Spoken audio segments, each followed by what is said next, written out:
অন্ধকার ঘর। কলকাতার গড়িয়াহাটের ব্যস্ত বিকেল।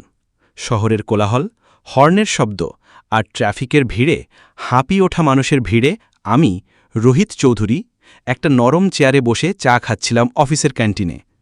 বাইরে বৃষ্টি পড়ছে টিপটিপ করে। হঠাৎই আমার ডেস্কে রাখা ফোনটা বেজে উঠল।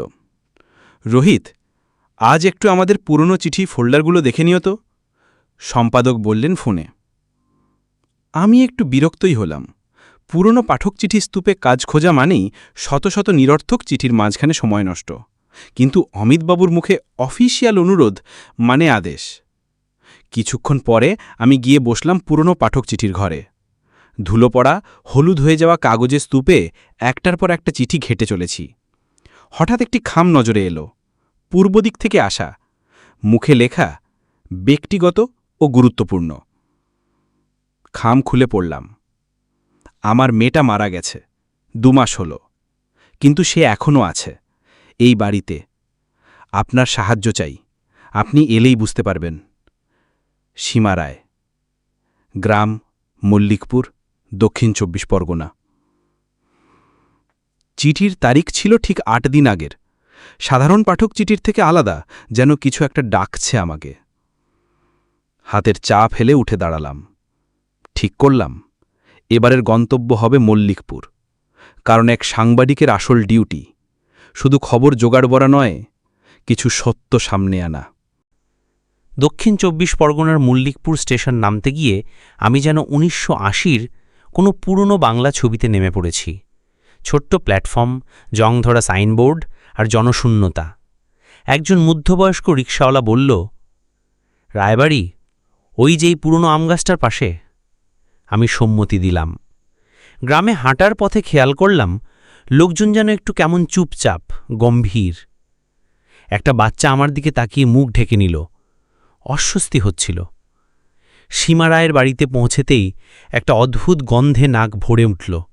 ধূপ, ফুল আর এক ধরনের বদ্ধ ঘরের গন্ধ। বাড়িটা দোতলা, কিম্ভূত গঠনের। দেয়ালে ছোপ ছোপ ছাঁচ, কাঠের জানালায় পুরনো লোহার কপাট। সীমা রায় আমাকে স্বাগত জানালেন শান্ত স্বরে। রোহিতবাবু, আপনি সত্যি এলেন? আমি জানতাম আপনি আসবেন। আমি বললাম, আপনার চিঠি পড়ে মনে হলো কিছু একটা বলছে আমাকে। কি ঘটে এখানে? তিনি এক চুমুক চা খেতে খেতে বললেন, রাশি এখনো ঘরে ফেরে। রাশির ঘরে ঢুকতেই আমার দম আটকে এলো। ঘরের সব জিনিস গোছানো, দেয়ালে রাশির ছবি, চোখে প্রাণ, ঠোকে হাসি। কিন্তু ঘরের এক পাশে বিশাল আয়না, প্রায় 6 ফুট উঁচু, কাঠের বাঁধানো ফ্রেমে। সেই আয়না ঘরের প্রায় পুরোটাই প্রতিফলিত করে। সীমা বললেন, এই আয়নাটা আমার শ্বশুরের আমলের, কিন্তু রাশির মৃত্যুর পর থেকে এটা যেন বদলে গেছে। ওর মুখ মাঝে মাঝে প্রতিফলিত হয়, এমনকি আমার নিজের মুখ নয়, ওর মুখ দেখি। আমি অবাক হলাম। আয়নার সামনে গিয়ে দাঁড়ালাম। কিছু অস্বাভাবিক মনে হলো না। কিন্তু ঠিক তখনই ঘরের বাতি একবার দপ করে নিভে গেল, আর আয়নার কাছে একটা ঠান্ডা হাতের ছাপ। কিন্তু আমি তো ছুঁইনি। সীমা বললেন, ও আছেই রোহিতবাবু, আমার সঙ্গে। আপনি এক রাত থাকুন, বুঝতে পারবেন। রাতটা যেন বাতাসেও থমকেছিল। আমি ঘরে বসে টেপ রেকর্ডার চালু করেছিলাম। ঠিক রাত 1:17 হঠাৎ দরজা খট করে খুলে গেল। বাতাস ছিল না, তবুও পর্দা নাচছে। আয়নার দিকে তাকালাম আর দেখতে পেলাম আমার পেছনে কেউ দাঁড়িয়ে, চুল ভেজা, সাদা জামা আর চোখে এক ধরনের ভয়। মা, আমার টিফিন বাক্স কোথায়? শীতল কণ্ঠস্বর। আমি ঘুরে তাকালাম, কেউ নেই, কিন্তু আয়নায় সেই মুখ। বিছানার নিচে রাখা রাশির ডায়েরি বার করলাম। তাতে লেখা, আমার পেছনে কেউ আছে, ওরা আমায় ডাকছে, কিন্তু আমি ফিরতে চাই না। এটা মৃত্যুর আগে লেখা? পরদিন সকালে আমি গ্রামের প্রাথমিক বিদ্যালয়ে গেলাম।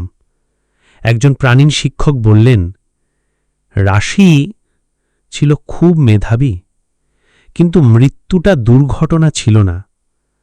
স্কুল ফেরার সময় কেউ ওকে ধাক্কা দেয়। শুনেছি এক ছেলের সঙ্গে মনোমালিন্য ছিল। আমি আরও খোঁজ নিতে রাশি যেদিন মারা যায় সেদিনের পোস্টমর্টেম রিপোর্ট সংগ্রহ করলাম। তাতে লেখা, জলে ডুবে মৃত্যু হলেও মাথার পেছনে চোট ছিল, জোরে কিছু দিয়ে মারা হয়েছিল সম্ভবত। অর্থাৎ এটা খুন। রাত্রে আমি টেপ রেকর্ডার চালিয়ে ঘুমিয়ে পড়েছিলাম। ভোরে উঠে শুনলাম ভয়ঙ্কর কিছু শব্দ। একটা মেয়ের গলা, তুই বলিস না আমি ফিরে আসব, আমি জানি কে। আর তারপরেই একটা চিৎকার। সীমা বললেন, গতকাল রাতে আমি রান্নাঘর থেকে রাশির হাসির আওয়াজ শুনেছি। ভাতের হাঁড়ি খুললে তাতে এক মুঠো লাল চুল ছিল। ভয় আমাকে গ্রাস করতে শুরু করেছিল, কিন্তু সাংবাদিক হিসেবে আমি পেছাতে পারি না। আমি খোঁজ নিয়ে জানলাম রাশির সহপাঠী রণবীর নামের এক ছেলের সঙ্গে ওর বন্ধুত্ব ছিল। সেই ছেলেই রাশির মৃত্যুর দিন ওর সঙ্গে ছিল। রণবীরের বাড়ি গিয়ে কথা বললাম। প্রথমে অস্বীকার করলেও শেষে বলল, ও বলেছিল আমি কিশোরী বলে পাত্তা দিই না। রাগ করে আমি ধাক্কা দিয়েছিলাম খালের ধারে। ওর মাথা খালের পাথরে লেগে যায়। রণবীর কেঁদে ফেলল, আমি খুন করিনি, শুধু ধাক্কা দিয়েছিলাম। সেদিন রাতে আমি সীমাদেবীকে সব জানালাম। তিনি কিছু না বলে কেবল একটা মোমবাতি জ্বালিলে রাশির ঘরে ঢুকলেন। আমি পেছন পেছন আয়নার সামনে মোমবাতি রেখে বললেন, রাশি, আমি জানি তুই কষ্টে আছিস, কিন্তু এখন মুক্ত হ। আমি জানি কে তোকে ফেলেছিল। আমি তোকে বিচার এনে দিয়েছি। ঠিক তখনই আয়নায় এক ঝলক আলো আর একটা কণ্ঠস্বর, মা। আলো নিভে গেল, আর সেই রাতের পর থেকে রাশি আর ফিরে আসেনি। আমার রিপোর্ট পত্রিকায় ছাপা হয়নি, কারণ সম্পাদক বলেছিলেন মানুষ অত কল্পনার কথা বিশ্বাস করবে না। আমি সীমাদেবীর সঙ্গে যোগাযোগ রাখি। একদিন উনি বললেন, রাশি এখন আসে না, ও শান্তি পেয়েছে। আমি আবার একবার রাশির ঘরে গেলাম। আয়নার সামনে দাঁড়িয়ে দেখলাম নিজের প্রতিবিম্ব। এই প্রথম আমি শুধু নিজেকে দেখলাম। মাসখানেক পরে একটা চিঠি পেলাম সীমা রায়ের কাছ থেকে। ধন্যবাদ রোহিতবাবু, আপনি না এলে আমি হয়তো পাগল হয়ে যেতাম। আপনি একা সাহস করে রাশির কথা সকলকে বললেন। আমি জানি ও যেখানে আছে ভালো আছে। চিঠির সাথে একটা ছবি ছিল রাশির। ছবিতে তার ঠোঁটে মৃদু হাসি, আর ব্যাকগ্রাউন্ডে দেখা যাচ্ছে আয়নাটা।